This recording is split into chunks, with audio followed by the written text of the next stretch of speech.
Hello, I'm Dr. Robert Lutz, Medical Director of Continuing the Mission. You have heard the presentation from Felix Blumhardt about PTSD, and I wanted to follow that up with my experiences with post-traumatic stress and with taking care of active duty military personnel with post-traumatic stress.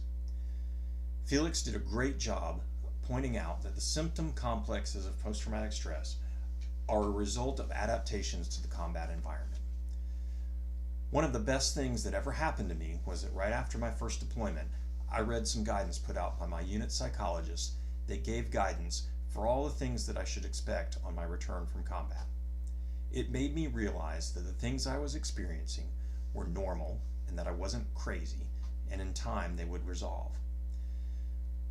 While that helped me, and I echoed that guidance to my patients and my colleagues, there are some things that exacerbate the problems experienced by today's veterans. First and foremost is the repetitive deployments. Many of us have deployed numerous times, and repetitive exposure to the combat environment reinforces those behaviors that we develop. I myself have spent close to 3 years deployed. I am not alone. Hundreds of thousands of our military personnel have had more than one deployment over the longest war in American history. Over time, these normal behavior patterns we adapt as a result of the environment become harder and harder to switch off, and we literally stay switched on most of the time. Second is the overall lower number of Americans who have served and the ability to relate to those who have not shared our experiences. It is easier for most of us just not to talk about it. For some, it precipitates emotional reactions that they would just as soon avoid. For others, the responses we get from our friends and family can be frustrating in ways that we can't express and lead us to feeling mixed emotions. I'm not really sure what the right response is, but I think for most of us, just to have someone listen without commenting is just enough. The last challenge I will talk about is the struggle to fit back into civilian society.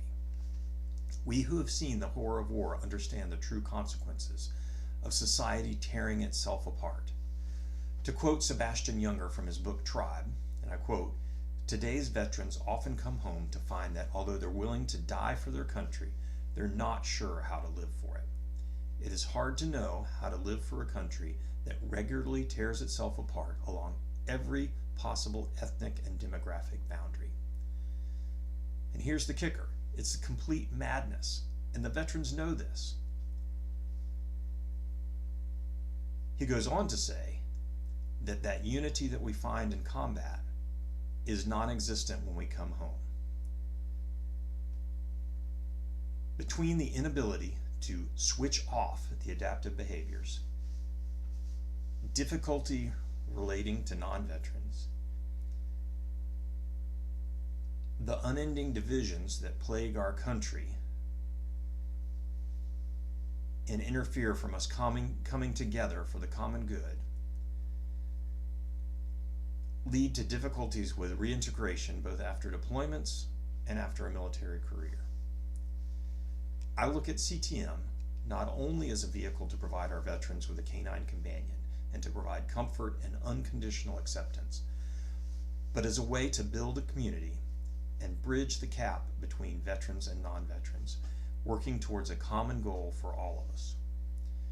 Our puppy raisers and foster families love and care for our dogs, knowing all the while that they will be giving them up for a greater cause. When we come together to celebrate the passing of the leash from the trainer to the foster families, to the puppy raisers, to the volunteers that support our mission every day, and then finally back to the trainer who hands the leash to the veteran, it sends a powerful message of a community that cares in a way that words cannot express. I'm truly humbled to work with all the amazing volunteers in this organization, and we truly appreciate your support. Thank you.